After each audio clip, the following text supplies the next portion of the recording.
Salut. Cela fait 4 ans que j'essaie de vous faire une vidéo spéciale Halloween. Et après tant d'échecs, j'ai enfin réussi. Merci, merci, merci. Merci, c'est très gentil, merci. Pour ce thème spécial, j'ai décidé de consacrer cet épisode à Luigi's Mansion. Sorti en 2001 au Japon et en 2002 en Europe sur GameCube, le jeu met en scène Luigi qui doit sauver Mario, capturé par le roi Boo. Luigi sera aidé par le professeur Catastrophe qui lui filera l'Ectoblast 3000 pour capturer les fantômes. Un remake du jeu sortira sur 3DS en 2018. Luigi's Mansion est le premier jeu à proposer Luigi comme personnage principal, sans compter l'existence d'un jeu éducatif sans aucun intérêt sorti un an auparavant. Le jeu s'appelle Mario is Missing et c'est clairement un titre à oublier. En tout cas, Luigi's Mansion aura marqué son époque, mais savez-vous qu'il cache de nombreux secrets? Pendant que Luigi va à la chasse aux fantômes, nous sommes en route pour chasser les détails et secrets de Luigi's Mansion.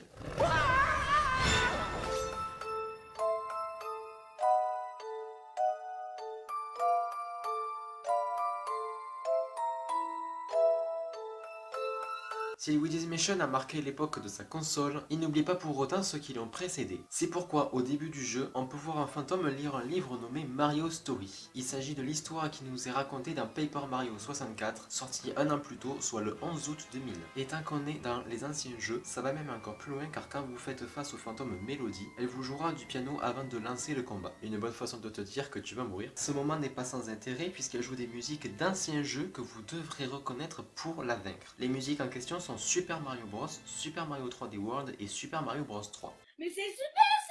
Dans le remake 3DS au début du jeu, on peut voir sur l'écran au fond de l'image le décor du laboratoire du professeur Catastrophe, offrant un aperçu des prochaines aventures de Luigi qui se dérouleront sur 3DS avec Luigi's Mansion 2 sorti en 2013. Et bien sûr, on n'oublie pas les références à Zelda. Effectivement, dans la chambre des jumeaux, on voit un jeu de fléchettes accroché sur le mur qui a une forme arrondie. Il s'agit en réalité du symbole présent sur le bouclier en bois de Link dans Ocarina of Time. Je n'en ai pas fini avec les références musicales. Toad est présent dans le jeu et vous aide à sauvegarder votre partie. Lorsque vous lui parlez, la musique qui se lance est la même musique que celle de Mario 64.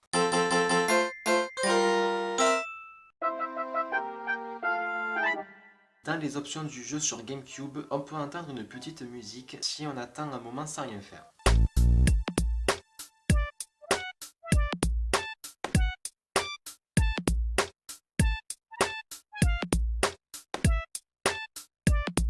Alors là, accrochez-vous. Cette musique s'appelle Totaka Song et provient d'un seul homme, Kazumi Totaka. Ce n'est pas fini. Au Japon, son nom se prononce Totaka-ka, proche de Tota Keke, ce qui donne naissance au personnage de Keke dans la série Animal Crossing. Il a travaillé sur de nombreuses musiques de jeux chez Nintendo et s'amuse à cacher ces quelques notes dans la plupart d'entre eux. Voici d'ailleurs les notes originales.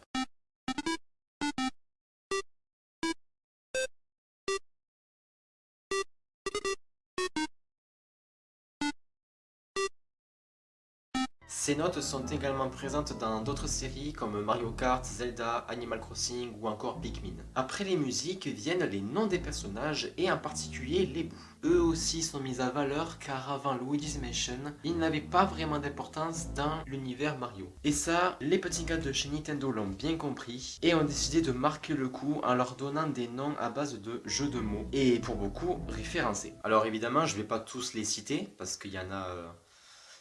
Il y en a 50, mais en voici 3 exemples. On a tout d'abord Pikaboo qui ressemble à Pikachu, Jack Beauregard, clin d'œil à Jack Beauregard, issu du film Mon nom est personne, est interprété par Henry Fonda. Et un autre s'appelant Game Boy Advance, rappelons la console sortie quelques années plus tôt, la Game Boy Advance. Certains fantômes en profitent pour ressembler à d'autres créatures de Mario, comme ont pu le faire ces fantômes qui ont pris l'apparence d'un personnage bien familier, Mascas. Enfin, lorsqu'on a un game over dans le jeu, on voit tout simplement Luigi tomber par terre. Mais dans la version bêta du jeu, nous pouvons voir Luigi faisant une tête de déprimé, ce qui donne un aspect bien glauque au jeu qui se veut pourtant enfantin. Les développeurs ont décidé de la retirer de peur qu'elle traumatise les joueurs. Ils ont bien fait au final. Voilà, j'espère que cette vidéo vous aura plu. Je suis un gros fan de Luigi's Mansion et j'espère que cette vidéo va vous donner envie de vous lancer dans cette série au cas où si vous ne l'avez pas connue. Et puis c'est un très bon sujet pour une vidéo spéciale Halloween. Donc c'est parfait. Si la vidéo vous a plu, vous pouvez lâcher un like et vous pouvez aussi vous abonner si ce n'est pas déjà fait. Je vous souhaite un très bon Halloween. Halloween, au bout de 4 ans, j'ai fini par le faire. Profitez de votre soirée, partez à la chasse aux bonbons et faites chier vos voisins, mais ne rentrez pas dans des manoirs hantés.